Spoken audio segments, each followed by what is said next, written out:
everyone! Welcome back!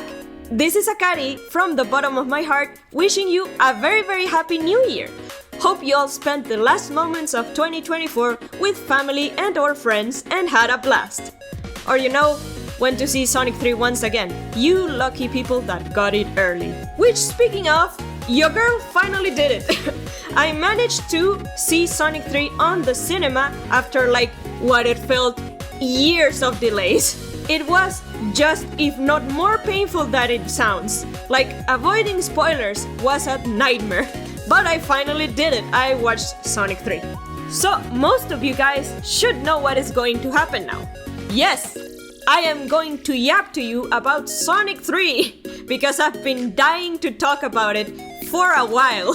If you wanna join the conversation, leave your opinions and theories of the movie in the comments. I'll be reading them very eagerly because your comments are hilarious sometimes. They make my day. But before we get into it, for the new folks watching, because we've recently hit 4K subs, holy crap. Hey I am Akari, a freelance artist and full-time Sonic aficionado. Thank each and every one of you for sticking around to my nerd talks. And if this is your first video by me or simply haven't, consider subscribing. It is free, you support me, and get more content plus a lovely community. It is a win-win. And if you want more behind-the-scenes content on my art and videos, feel free to join Team Akari. It's the first link in the description if you're interested. Anyways, let's bring out some popcorn and talk about Sonic 3! Woo!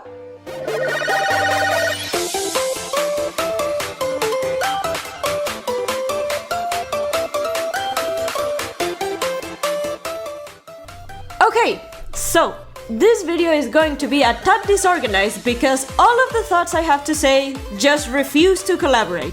And I'm too impatient and excited to make a script, so this comes from the heart. I will be remaking my drawing sprite for 2025 as I talk, and of course I will be discussing some spoilers on this video. So check out the movie first if you haven't, which I doubt. Now I think the best way to start this video is to talk about the pride and joy of this movie, Shadow and Maria. Because I gotta say, the Shadow and Maria dynamic, sibling dynamic they have on this movie, is now my lifeblood. They did such a great job. I just love that they actually look and feel like siblings in this movie. At least to me, you may see it differently, but I'm sure that for me at least, they look so much like siblings, and that made me very soft. This interpretation of Maria is just way too fun. She seems like the kind of girly that would just get in trouble for the heck of it. And girl, me too. I love that gremlin energy. And Shadow, let's talk about Shadow. Holy crap, they did him some justice in this movie because Shadow on the flashback scenes just made me want to wrap him in a burrito blanket all time. But at the same time, Villain Shadow, quote-unquote Villain Shadow, you can understand why he does what he does, but at the same time you don't agree with him, and it's such a good contrast of themes. It's chef's kiss, it's great. I am actually quite surprised how well they tied the theme of family and not losing yourself to grief, because I was not expecting Sonic getting angry on this movie, which that's another topic of itself. The fact that Sonic and Tom reminded Shadow of him and Maria just made me very soft, but the way that Tom almost died, I for sure thought they were going to kill him just for a second. But then I remembered we're in the Sonic universe and only good girls are allowed to die. But they left it in such a cliffhanger that I actually considered it for 2 seconds. I didn't think they would have the guts, and they didn't. But good job, Sega. A+ for trying. Also, tangentially related to that scene, I for sure thought we were going to have a Dark Sonic comeback, but we didn't, and I am disappointed, but not surprised. I've been praying for Dark Sonic to come back ever since I saw like Sonic X way back when, a while back. But they are just not bringing him back, and damn it, I need him back. I am planning on making a video essay talking about Dark Sonic because I really want him back. And I think he could be a very cool concept for a game. But hey, what do I know? Sega must keep him locked away in Sonic X for some reason. But heck, even Fleet Away would have been cool in that scene. I'm just disappointed but not surprised, because they're not bringing back Dark Sonic nor Fleet Away, but dang it, I want them back. Speaking of things coming or not coming back, Jim Carrey's Robotnik. It just never disappoints. Whoever decided that he should be Eggman way back when should honestly get a raise, because I don't know who would be a good cast for such a goofy villain other than him. But like, if you know somebody that would fit the role better, let me know. Let's chat, because I am interested if you guys have another opinion. But like, I may be biased and ignorant about this subject, but I just really can't think about another person who would fit this role like a glove, like Jim Carrey. But speaking about the Eggman Empire, Agent Stone! Broken heart emoji. Insert that, editing Akari. Because I am not okay about him. Poor little man. At the end just destroyed all Robotnik shippers. Because when Robotnik dies, right? We know that he's coming back for a 4th movie and we need Eggman by default. But like, Agent Stone, the character, doesn't. Okay, his husband just died for him. It's just... Okay, from a non-shipper perspective, this is funny. But from a shipper perspective, this is also funny, but it hurts. It's just, how dare Lee Majdu play with my feelings acting that well? You could just hear my heart shattering into a million pieces across all the cinema.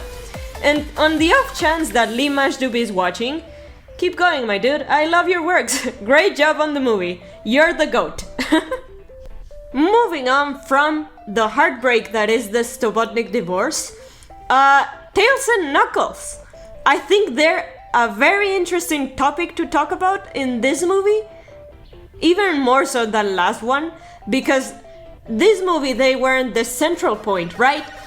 And even though they weren't the central point, I think they were very well characterized, which I was not expecting. I thought they would like slack off on Tails and Knuckles, and they didn't, which was a pleasant surprise.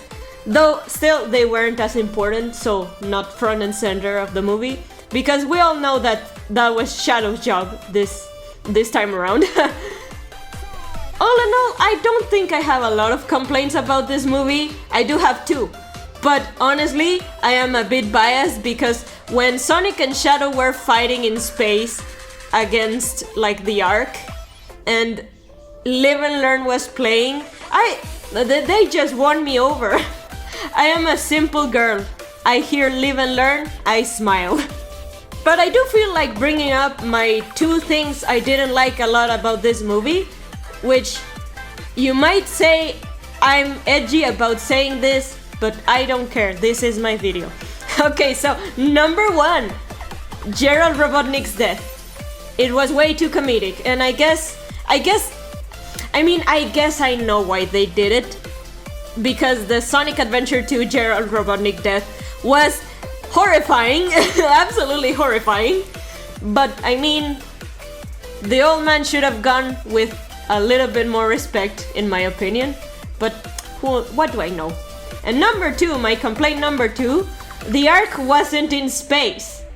And I guess that has to go with Shadow's backstory of not being an experiment and being actually like an alien. But I don't know, it seems weird that the Ark isn't called the Ark and it's not in space. And I guess that's movieverse interpretation of Sonic Adventure 2, right? So I'm not too mad about it, but it still like threw me off for a little bit on the movie, because they were talking about a secret weapon, and I thought, oh, it's the bio-lizard. But no, it was the Ark. But it was not the Ark, so I was confused for a little second there, but you get me. Final verdict. I do think this movie is great. I'd give it a 9 out of 10. And when I came out of the cinema, I was just 9.5 out of 10. This was an amazing movie. But like when the adrenaline rush of seeing the movie like worn off, I think it's a solid 9, maybe an 8.5. Because yeah, those two things bother me a little bit. But hey, that's just my based opinion that I'm throwing to you on the internet. As a one last added bonus for this video before I sign off, this has spoilers for the post-credit scene, so skip if you like. But I called it! Amy Rose is going to be in the movies, just a tad bit later than expected. I called it! Metal Sonic was an actually very pleasant surprise, though I don't know why there's so many of them, but I mean, sounds cool. I really hope all of those Metal Sonics combine into a Neo Metal Sonic. That would be very cool. Paramount, take notes, that would be very cool. But yeah, we still need to like make a campaign for the Year of Silver. So manifesting that Silver is in Sonic 4 or inevitably in Sonic 5, because we all know that the Sonic movies are getting way too big to fail. With that said, guys, gals, and non-binary pals, thank you so much for watching and listening my 11-minute-and-a-half rant about Sonic 3. I hope you all enjoy it. And thank you so much to the lovely channel members that help me support this channel. Huge shout out to G. Marifox, BlueJ65, Judy, Heat Dragon, Kyo, and Servando Verdugo for all their support. And lastly, a huge massive thank you to everyone watching, yes, including you, for helping me reach 4K subs and for staying patient on my videos. Because they do take a little while to get made, like fully edited and stuff. But I promise I will be bringing more videos to you soon. So thank you very much for sticking around. Either way, keep drawing and stay rad. I have been Akari-san, and I'll see you in the next one. Bye bye!